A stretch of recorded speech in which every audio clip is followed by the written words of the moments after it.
Sophie Cunningham's recent comments have completely reshaped the conversation around Caitlin Clark's off-season plans and the growing battle between multiple emerging basketball leagues. When a teammate publicly reveals that Clark turned down a massive overseas opportunity, it tells us a lot about where Clark's priorities truly lie, and it exposes a three-way competition between leagues that most fans haven't noticed.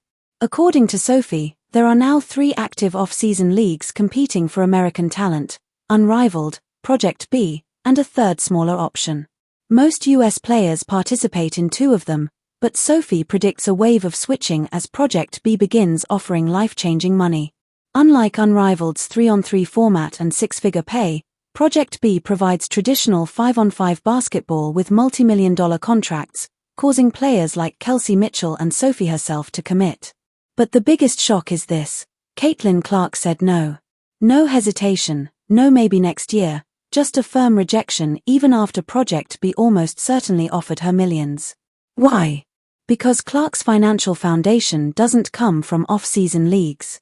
In 2025, she made $16 million, but only $180,000 came from the WNBA.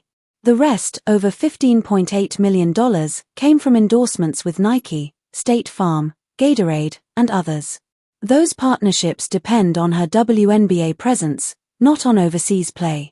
Joining a startup league risks injury, fatigue, and most importantly, brand dilution. For other players, ProjectPit is a chance to double their income. For Clark, it risks far more than it rewards. Turning down an $8 to $12 million contract makes sense when your broader brand is worth much more.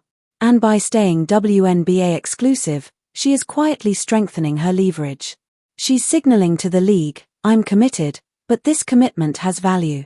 Unrivaled, meanwhile, faces an existential threat. Their entire business model relied on being the premier domestic off-season league. But without Clark and while losing talent to ProjectPit, they may be forced to pivot into a developmental role aligned with the WNBA rather than competing with it.